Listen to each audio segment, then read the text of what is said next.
In 1996, track and field star Nicole Haynes was at the top of her game. That year, she'd win gold for the heptathlon in the Pac-10 championships. It was also during that time she met USC gynecologist Dr. George Tyndall. I grew up pretty healthy, so there's very few occasions where I remember being extremely ill, and this one absolutely sticks out in my mind. At the time Haynes went to her university medical center, she says she vividly remembers having extreme stomach pains. She recalls being placed in a waiting room and Dr. Tyndall coming in to ask her what was wrong. I mean, I was in a lot of pain, so I just wanted to get to the bottom. So anything that he would have said to me at that point, I was willing to do. He said, take your clothes off, lay on the table, put your legs in stirrups. I was like, okay. Just find out. I just need this pain to stop. She says instead of checking what was wrong with her stomach, he went ahead and examined my vaginal area. I just remember it was overly painful at the time. I was still a virgin, so in addition to, you know, the pain I was going through, it was just very, very traumatic, extremely traumatic.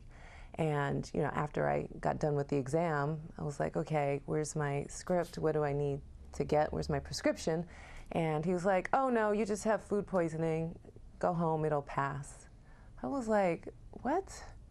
Haynes says she never told anyone explicitly what happened that day, but her roommate at the time remembers Haynes coming back from the doctor's appointment upset.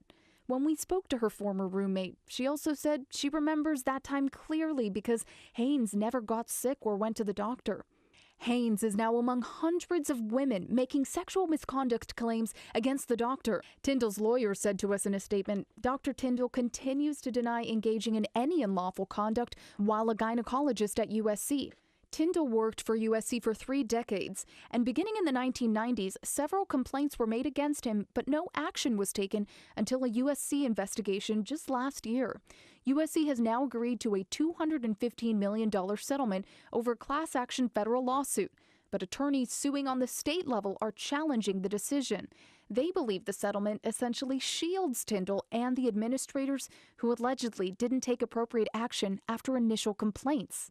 They don't want this information to come out. They don't want me taking the deposition of numerous people at USC, finding out what they did and what they didn't do, what they should have done. It's not going to look good. It's not going to taste good. It's not going to feel good.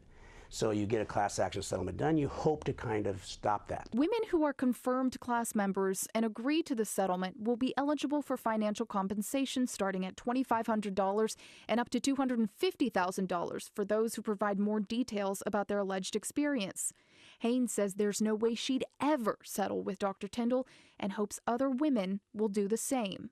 I would like to face Dr. Tyndall because he violated me.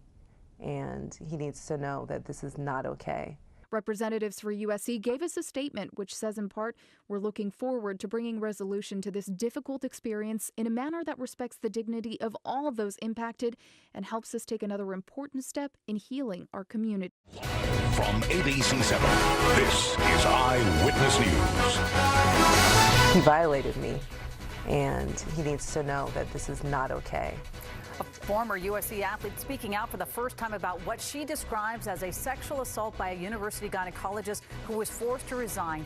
It is an Eyewitness News exclusive. That former USC student coming forward, she is among hundreds of women taking legal action against former USC gynecologist George Tyndall. I'm Colleen Sullivan in for Michelle Tuzzi. I'm Mark Brown in an Eyewitness News exclusive.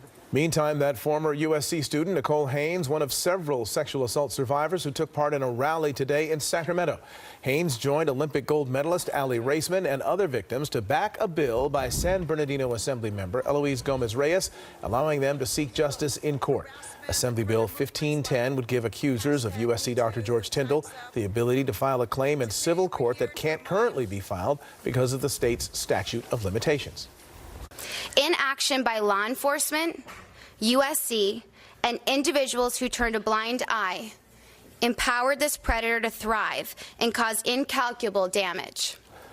Again, Dr. George Tyndall has maintained his innocence. Ali Raceman is one of many athletes sexually abused by former Olympic team physician Larry Nassar.